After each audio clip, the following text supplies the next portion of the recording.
Nang Shika no ko no ko no ko koshtantan Shika no ko no ko no ko koshtantan Shika no ko no ko no ko koshtantan Shika no ko no ko no ko koshtantan.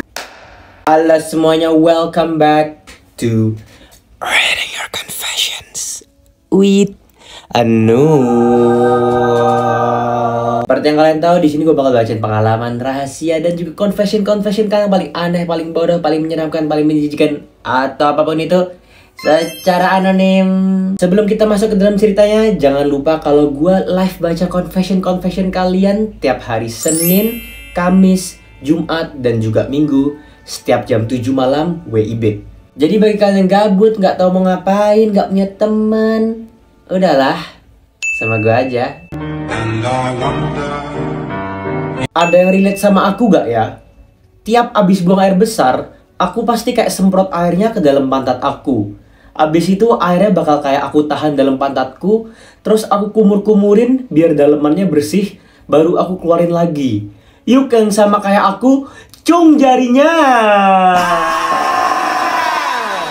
Ya, ini baru cerita pertama di episode ini. Awal yang luar biasa ya teman-teman. Oke, jadi bagi kalian yang mungkin mirip kayak nih orang, boleh mungkin cung tangannya biar kalian bisa gua masukin kandang biar jadi satu aja sekalian, biar gua tahu hewan apa. Gua masih oke kalau masalah dia masukin air ke dalam pantat, oke. Gue juga masih oke kalau dia tahan dalam pantatnya.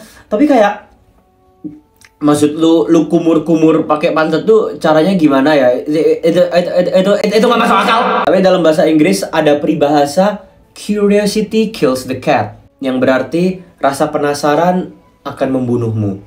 Dan gue mungkin penasaran tapi gue nggak pengen mati, jadi simpen buat diri lu sendiri. Nul, gue kemarin malam mimpi lu nikah sama bapak gue. Jadi mimpinya begini Nul. Awalnya gue lagi sekolah, terus emak gue nyampein ke pihak sekolah dan nyuruh gue buat pulang. Nah, awalnya gue nurut aja dong. Waktu gue udah nyampe depan rumah, gue kaget banget Nul. Gue lihat lu lagi nikah sama bapak gue. Di situ gue teriak-teriak sambil nyamperin lu. Gue pukulin lu, gue jambak-jambak rambut lu. Pokoknya gue hantam lu habis-habisan. Bapak gue cuma ngeliatin doang. Dia kelihatan takut dan cuma diem. Dan para tamunya pada bubar sendiri-sendiri. Dan gak lama kemudian gue denger suara emak gue panggil nama gue. Dan ya, gue bangun dari mimpi. Gue masih mencoba buat mencerna mimpi itu Nul. Tapi sampai sekarang gue masih bingung. Gue cuma bisa ketawa kalau inget itu mimpi. Jadi gue tuh penjahat banget ya di mimpi lu ya. Udah gue jadi pelakor, gue ngerusak hubungan keluarga lu, terus gue nikah di rumah lu. Oke, you know what? Kalau gue di posisi lu dan gue nggak sengaja ngelihat bokap gue nikah sama cowok tiba-tiba di rumah gue tempat gue tidur, I will do the same. Gue juga bakal marah banget. Gue bakal gebukin itu orang. Jadi oke lah, nggak apa-apa. Good job. Dulu pas aku sama mantan aku, dia nanya aku kayak rasa spare-nya itu gimana. Jadi pas dia ngomong gitu, aku langsung cium bibir dia dan semburin spare dia yang aku hisap tadi ke dalam mulutnya sebagai bentuk prank kecil. Itu pranknya, menurut gua itu pranknya nggak kecil. Kalau misalnya suatu saat nanti gua nikah dan istri gua ngelakuin hal tersebut ke gua mungkin nggak bakal cuman ceraiin dia doang, tapi gua bakal lempar dia dari atas jurang. Itu dia cuma nanya loh rasanya gimana, nggak perlu lo jelasin secara langsung gitu, kayak ngomong aja. Ya tapi salahnya cowoknya juga sih, kayak ngapain penasaran. Mungkin ya sekarang dia udah putus sama lu karena dia suka dan dia sekarang udah jadi gay. Aku remaja dengan gender wanita. Jadi waktu itu aku punya kucing kecil. Dia nggak punya induk. Terus tiba-tiba otakku yang sedikit aneh ini kepikiran buat ngasih susu. Tapi dengan cara susunya aku tetesin ke dada aku dan kucingnya minum. Geli-geli gimana gitu. Udah sekali doang, abis itu aku langsung waras. Life does not. Oh my god. Gua jujur, gue nggak tahu harus ngomong apa, gue nggak tahu harus komen apa. Terkadang ada beberapa hal yang nggak harusnya masuk ke Whisper Me Your Secret gua atau lu tulis di submission gua. Dan menurut gua ini salah satu confession yang mending lu simpen aja sendiri, nggak usah dikasih tahu ke gua. Gua kangen diri gua 5 menit yang lalu pas gua masih belum ngebaca yang ini. Kenapa ada juga ada episode hari ini tuh? Kenapa hari ini semuanya idiot dah? Hai Nul, panggil aja nama aku Bulan. Jadi di sini aku mau cerita soal papaku yang udah pisah sama mamaku sejak aku masih di perut mama. Jadi Nul, ini tuh aneh banget. Soalnya kayak setiap kali aku minta atau dikasih uang sama papa aku langsung kecelakaan Nul. Dan ini udah berkali-kali. Awalnya aku biasa aja, sampai pas ketiga kalinya aku mulai menyadari itu semua. Pertama, sehabis pulang dari toko papa, aku langsung kecelakaan di jalan. Kedua, aku datang paginya, malamnya aku kecelakaan. Dan ketiganya, besoknya langsung. Dan keempatnya ini aku udah mulai ngerasa nggak enak Nul. Aku sengaja nggak keluar rumah 2 hari. And you know what happened Nul? Nenekku yang jatuh! Entah ini kebetulan atau enggak, aku nggak tahu sih Nul. Tapi kenapa selalu ya? Dan jujur sampai sekarang aku masih belum berani datang ke papaku lagi. Itu tuh ya artinya lu nggak boleh menerima uang dari ayah lu. Yang berarti kalau lu terima duit dari papa lu lain kali, lu kasih ke gua aja lewat saweria gua ada di deskripsi video gua. Makasih. Jadi Nul, saat gua baru-baru pubertas, gua shock ada bulu-bulu halus yang tumbuh di kemaluan gua. Dan semakin lama itu bulu semakin panjang dan juga lebat. Akhirnya gue berusaha untuk potong itu bulu. Tapi makin lama bulu itu selalu tumbuh Nul. Entahlah, sekarang di umur gue yang udah gede ini, yaitu umur 23 tahun, di saat gue mager untuk cukur, gue selalu cabutin satu persatu dan gue taruh berjajaran supaya bisa gue hitung berapa hasilan gue dapatin. Terkadang berhasil tercabut sekitar 6-8 bulu jembut. Dan bahkan di saat gue habis beraktivitas yang membuat buljem gue kejepit di sempak, gue berhasil mencabut sampai 25 helai buljem. Semoga gue cukur nggak mut-mutan deh. Thank you Nul, gue akan berusaha untuk lepas dari kebiasaan ini. Oh iya, by the way, buljem yang udah gue hitung bakal gue taruh di pot bunga. Tapi gue kubur, aman Nul. Apa maksud lu aman, ha? Lu kira ini bercandaan doang? Lu kira ini jokes? Lu kira lu bisa santai-santai aja abis lu ngasih tahu hal ini ke gua sama ke viewers gua cari lu. Apaan lah goblok nyari bulu jembut lu umur 23 tuh harusnya lu udah mulai lulus kuliah, lu kerja, lu cari pacar atau apa kek. Nggak harus lu hitung bulu jembut tuh. Sesantai itu ya lu ya, sepengangguran itu ya lu ya sampai bisa ngubur bulu jembut lu taruh dalam vas bunga. Pergi lu. Kapanpun pacar gua mulai berkeringat, gua refleks langsung nyari tisu buat ngelap keringetannya. Awalnya ini cuma kebiasaan kecil yang nggak terlalu penting. Tapi lama-lama tiap tisu bekas itu disimpan di laci kamar gua. Sekarang laci itu udah penuh sama tisu bekas keringatnya. Nggak pernah gua buang. Ya sorry Nul, gua tahu ini agak aneh. Tapi tiap kali gue mau buang, gue malah ngerasa kayak ada bagian diri gue yang hilang. Kayak ada yang gak beres kalau tisu-tisu itu gak ada. Makanya kadang sebelum tidur, gue buka lacinya. Ngeliatin tisu-tisu itu sambil ngerasa kayak gimana gitu. Makin gak jelas sama diri gue sendiri. Menurut gue lu masih diselamatkan. Iya, menurut gue lu masih bisa normal. Dan meskipun iya, harus gue akuin, apa yang lu bilang itu bener, lu aneh. Dan gak seharusnya lu lakuin itu.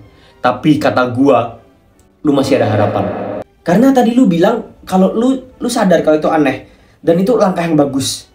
Tapi masalahnya, berdasarkan pengalaman gua udah ngejalanin Whisper Me Your Secret ini selama setahunan, mereka setelah sadar itu agak aneh, mereka diem doang. Gak, jangan diem doang. Ini harus lu tindak lanjuti. Lu masih ada harapan bos. Gua yakin lu bisa menyelamatkan relationship lu dan lu bisa normal aja, nggak usah aneh-aneh. Janganlah jatuh ke dunia gelap itu. Lu masih bisa selamat. Maka dari itu, coba lu cek kemana gitu. Mintalah pertolongan profesional, baik itu secara medis maupun non medis. Oke ya nak ya.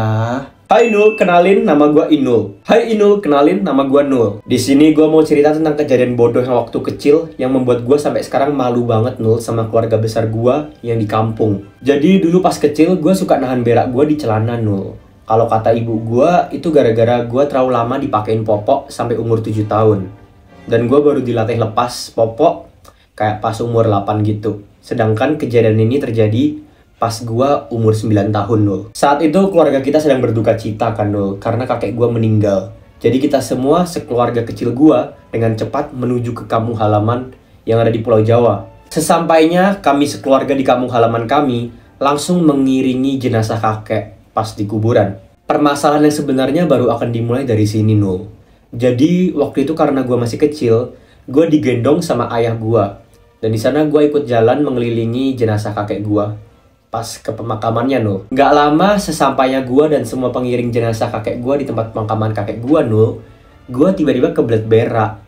Dan karena pas waktu itu gua juga lagi sakit mencret Nul, jadi ya gua agak susah nahannya. Gua juga masuk angin Nul, karena perjalanan jauh dari Jakarta menuju ke Jawa Tengah. Jadinya ya gua gak bisa tahan itu tai Nul, tapi masih tetap ada di dalam pantat gua. Ya udah, akhirnya setelah gua bener-bener gak bisa tahan, gue menjauhi kerumunan yang lagi doain jenazah kakek gue Nul. Dan gue mundur ke belakang. Gue pokoknya menjauh sejauh-jauhnya dari mereka. Dan gue duduk di salah satu batu nisan untuk menahan lubang pantat gue biar bisa tetap rapet Nul. Gue nggak taunya Nul, tetap aja ternyata gue kecepirit di celana sedikit di situ. Nggak lama ayah gue yang mulai nyadar kalau gue nggak ada di sampingnya, dia nyari gue Nul. Abis itu ayah gue ngeliat gue lagi duduk ngempet di pojokan di atas salah satu batu nisan.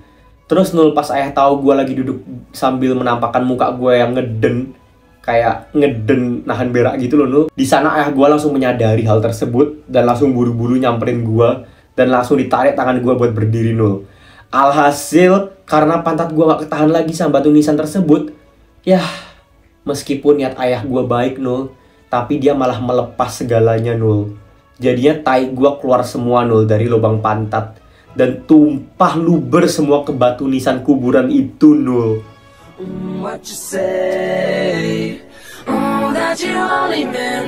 Itu jorok banget.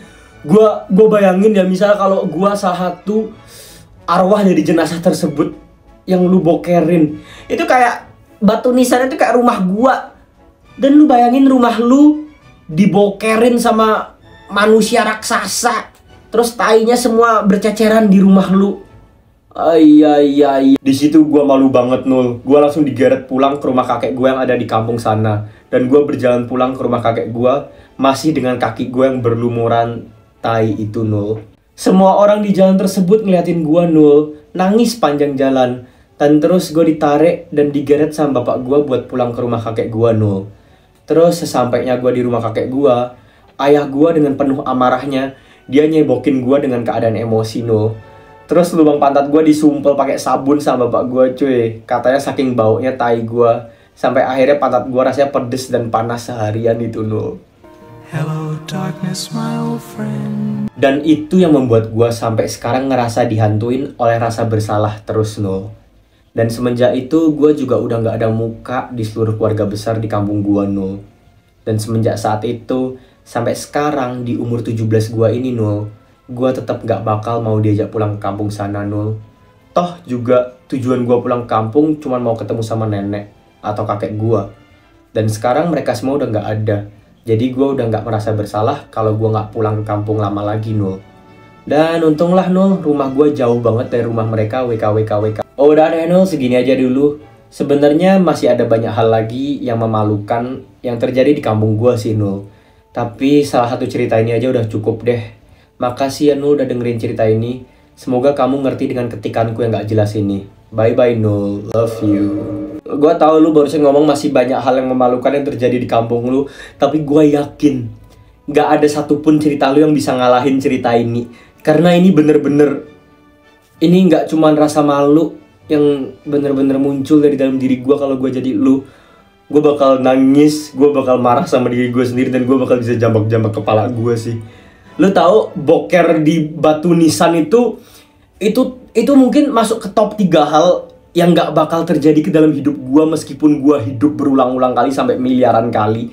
Dan lu bisa ngelakuin hal tersebut. Boker di celana aja itu udah aneh sih. Kayak boker di tanah aja udah aneh.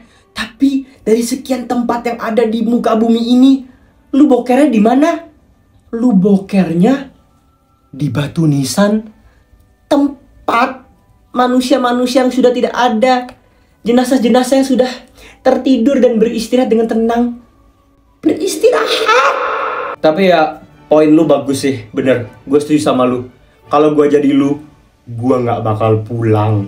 Gue nggak bakal memijakkan kaki gue ke kampung halaman gue lagi sampai gue mati. Oke, udah selesai cerita pada hari ini. Thank you buat kalian semua udah nonton sampai di titik ini. Udah nonton sampai habis. Dan buat kalian semua udah nonton sampai habis, boleh dong kita bikin kode rahasia. Coba kalian komen kacamata bening 0.